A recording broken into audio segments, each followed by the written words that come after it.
Tenerife Airport Disaster, 1977. So let's say you're at an airport, but instead of wide, spacious runways, you've got one tiny runway, barely any taxi space, and fog so thick you can't see your own hand. Now throw in two fully loaded 747s, one of which is being flown by an overconfident pilot, and you've got a recipe for disaster so bad it makes Titanic look like a minor fender bender.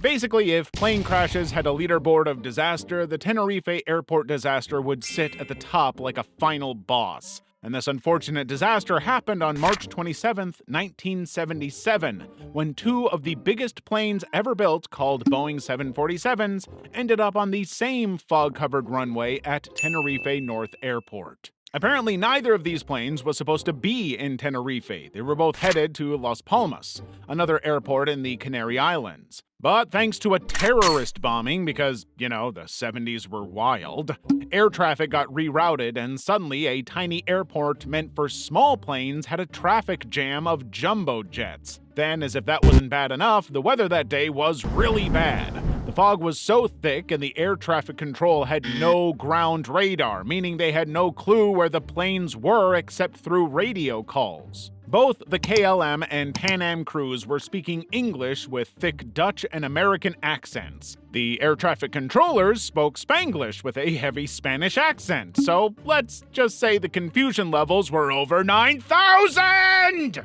Sadly, this miscommunication meant that both pilots heard to take off, even though that wasn't the case. The KLM plane was then speeding down the runway at over 250 kilometers per hour when the pilots finally saw the Pan Am jet blocking their way. Now, in a desperate move, the KLM pilot tried to pull up last second, basically yeeting the plane into the sky like a roller coaster, but it was too late as the bottom of the KLM plane slammed into the Pan Am jet, ripping off its roof like a can opener. This meant that the KLM plane exploded instantly, killing all 248 people on board. Incredibly, 61 people on Pan Am survived, mostly those who ran for their lives before the plane caught fire, because when that happened, another 335 people lost their lives in the flames, bringing the death toll to a whopping sum of 583 people. Japan Airlines Flight 123, 1985. So, on August 12, 1985, Japan Airlines Flight 123, a Boeing 747SR, was set to take off from Tokyo Haneda Airport, heading for Osaka. Sounds like a simple domestic flight, right? I mean, it was just 54 minutes of smooth sailing.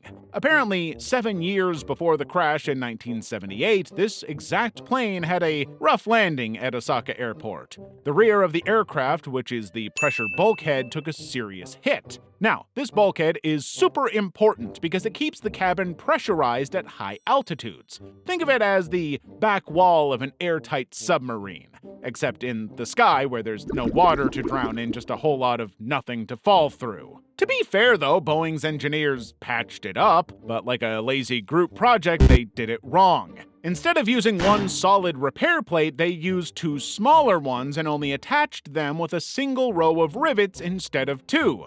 Translation, they fixed the plane about as well as someone slapping a band-aid on a leaking dam. And for 7 years, the plane held together just enough until it didn't. So on that fateful day at 6:12 p.m., Flight 123 took off from Tokyo, but just 12 minutes into the flight, disaster struck because over Sagami Bay, the rear pressure bulkhead failed spectacularly. It wasn't just a small leak, it was like someone ripped the entire back wall off a house during a storm. The entire tail section blew off the plane. The vertical stabilizer, the thing that keeps the plane steady, was gone. All 4 hydraulic lines were severed, meaning the pilots lost all control of the plane. Imagine driving on a highway and suddenly your steering wheel pops off, your brakes stop working, and your engine starts doing its own thing.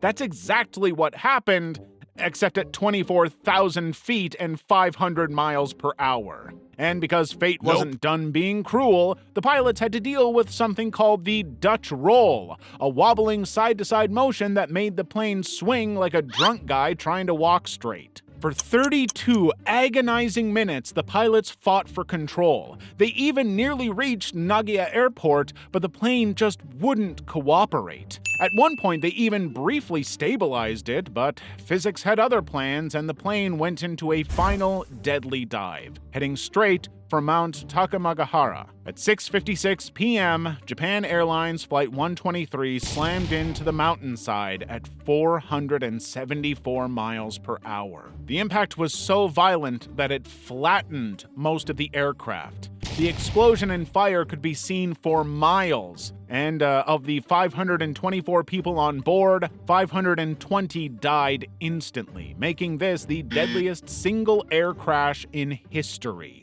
But here's the more chilling part: 4 people survived. Among them was a 12-year-old girl, Keiko Kawakami, who somehow lived through the crash by being pinned in the wreckage in just the right way. The other survivors, 3 women, were found in the same section of the plane, shielded by seats and debris.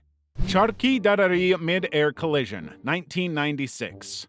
If you've ever been on a flight and thought, man, I hope we don't run into another plane up here, well, that's exactly what happened on November 12th, 1996. And this catastrophe involved 2 massive planes. The first was a Saudi Arabian Airlines Flight 763, a Boeing 747 carrying 289 passengers and crew departing from New Delhi to Dhahran, Saudi Arabia. And the second was Kazakhstan Airlines Flight 1907, an Ilyushin Il-76, a large Soviet cargo passenger plane carrying 37 people headed into New Delhi for a landing. Now imagine 2 people walking toward each other in a narrow hallway. One is distracted on their phone and the other is confidently walking straight ahead thinking the coast is clear. Except instead of 2 people, it was 2 planes traveling at hundreds of miles per hour, 14,000 feet in the air with hundreds of lives on board. Apparently, Saudi Arabian Flight 763 was ascending to its assigned altitude of 14,000 feet after takeoff, while Kazakhstan Airlines Flight 1907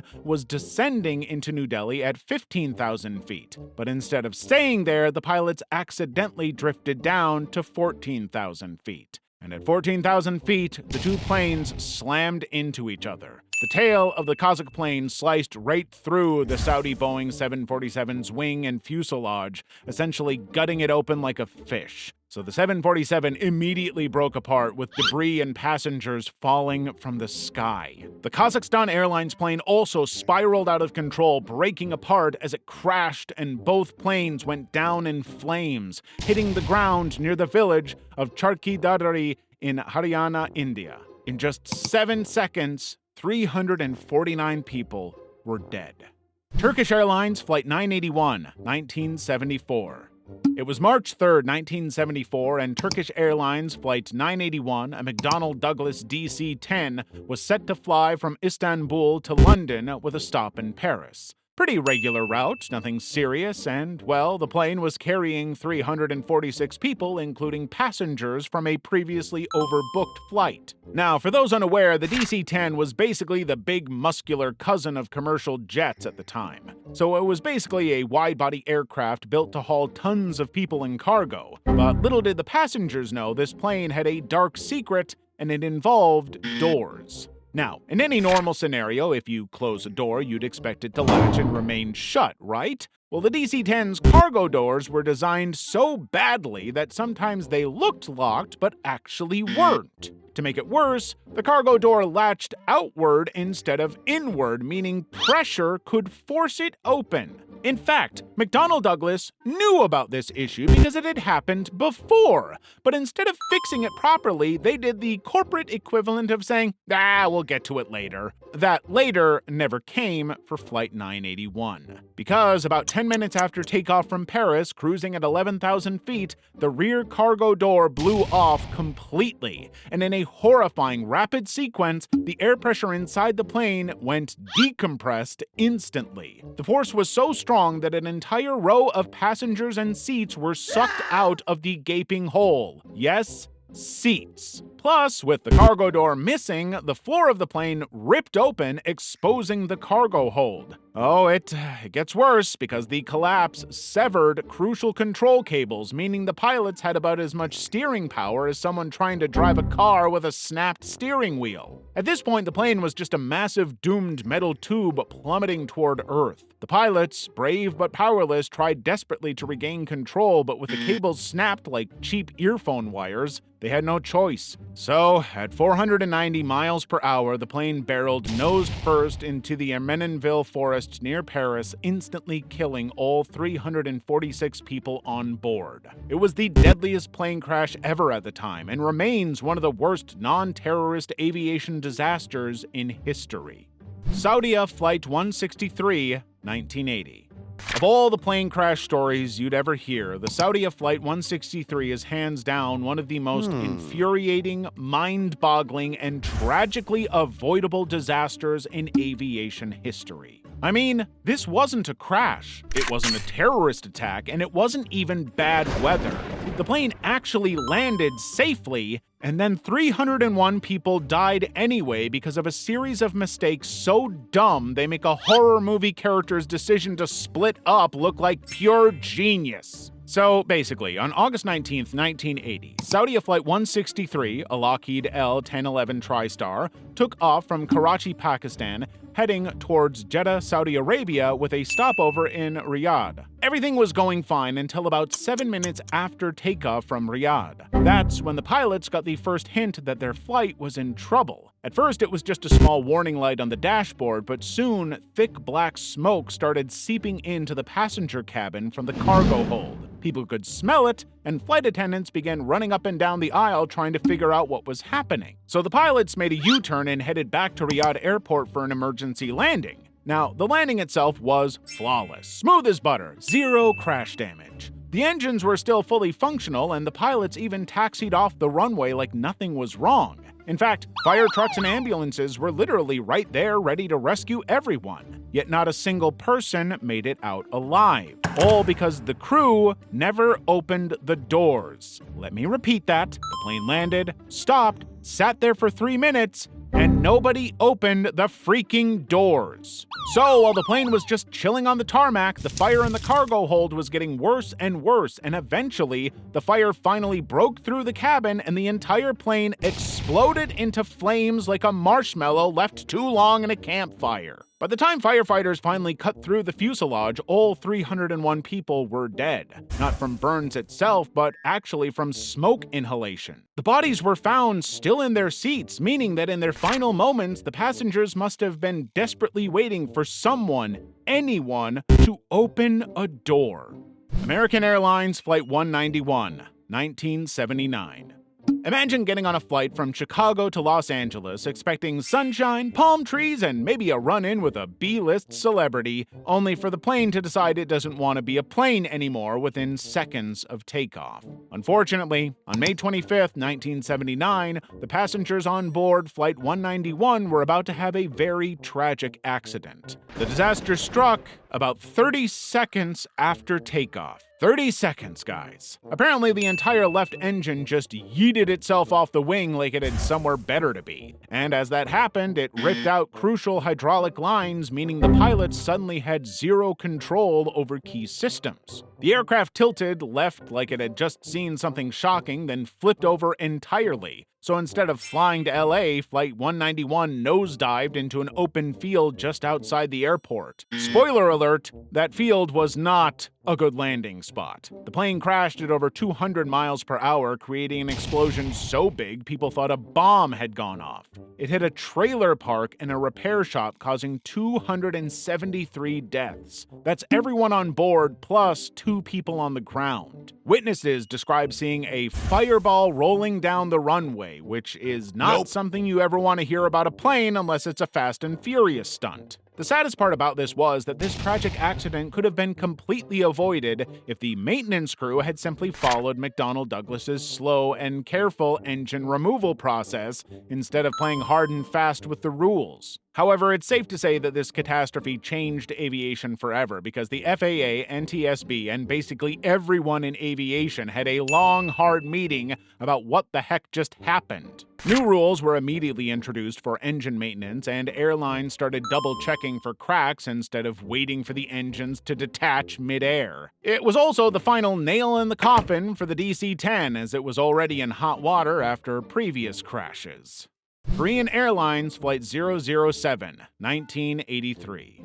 So on September 1st, 1983, Korean Air Flight 007 was on a route flight from New York to Seoul with a layover in Anchorage, Alaska. It was supposed to be a simple, no-drama trans-Pacific journey, but the universe wanted spice. So the plane itself was a Boeing 747-230B, which is basically the Cadillac of the skies. There were 269 people on board, including 22 children and even a U.S. congressman who probably seriously regretted his travel choices in the afterlife. Now here's where things start going south. Well, technically north, but you get the point. At first it was smooth sailing after the plane took off from Anchorage, Alaska, but for reasons still debated today, it deviated from its intended route by a lot. Imagine setting your GPS to grandma's house but ending up in Area 51. That's basically what happened here. Instead of staying in international airspace, Flight 007 strayed 365 miles off course, drifting directly into Soviet airspace over Kamchatka, a top-secret, highly militarized region where the Cold War was still in full paranoia mode. To make matters worse, the US had a nasty habit of flying spy planes near Soviet territory regularly, so when the Soviets saw this massive, unidentified plane casually wandering into their airspace, they immediately thought it was a potential American espionage mission. So they scrambled fighter jets as the pilot of the Soviet Su-15 Interceptor, Major Gennady Ospievich, tried to figure out what the heck this intruder was doing. Well, unfortunately, he concluded that the giant Boeing 747 was definitely an American spy plane in disguise. So of course, the Soviets did what any panicked Cold War superpower would do. They sent warning shots, which the Korean pilots never saw because it was nighttime. So naturally, they just launched 2 missiles instead. One missile hit the plane's tail, damaging the controls, and the second blew off a chunk of the fuselage, depressurizing the cabin. The plane, now crippled, spiraled downward for 12 minutes before crashing into the Sea of Japan, where 269 people lost their lives. Ethiopian Airlines Flight 302, 2019. It was just another bright, regular day in Ethiopia. People had plans and were all scrambling to get on board Ethiopian Airlines Flight 302 that was headed for Nairobi, Kenya. In fact, the airplane was a brand new Boeing 737 MAX 8, so there was honestly nothing that could possibly go wrong, or so they thought. However, this brand new airplane came with an automated system called MCAS, Maneuvering Characteristics Augmentation System, which sounds impressive until you realize it's about as helpful as autocorrect when all you're trying to do is just ducking swear. Basically, the MCAS was supposed to keep the plane stable by adjusting the nose if it sensed the aircraft was climbing too steeply. Instead, the dumb system set everything to panic, all because it got bad data from a single sensor that mistakenly told it the plane was climbing too high. In reality, the plane was fine, but MCAS kept forcing the nose down. The pilots, realizing something was wrong, pulled the nose back up, but MCAS said nope and pushed it down again. This tug-of-war between the pilots and the computer lasted until the plane slammed into the ground at nearly 700 miles per hour. The impact was so violent that rescuers could barely recognize what was left of the aircraft. Now, if this disaster sounds familiar, it's because it wasn't the first time MCAS pulled this stunt. Just 5 months earlier, Lion Air Flight 610, which is also a Boeing 737 MAX, crashed the exact same way in Indonesia, killing 189 people. That means Boeing had a 5-month warning that their system was as trustworthy as a sketchy bridge, but instead of grounding the planes, they just told the pilots to be more careful? Yeah, well, that didn't work. Anyway, when the Ethiopian Airlines 302 went down, the world had had enough. The Boeing 737 MAX was grounded worldwide, and the 737 MAX was banned from flying for almost 2 years. By the time the plane was recertified by 2021, Boeing had made major changes to MCAS, ensuring it couldn't take over the plane like a rogue AI in a sci-fi movie.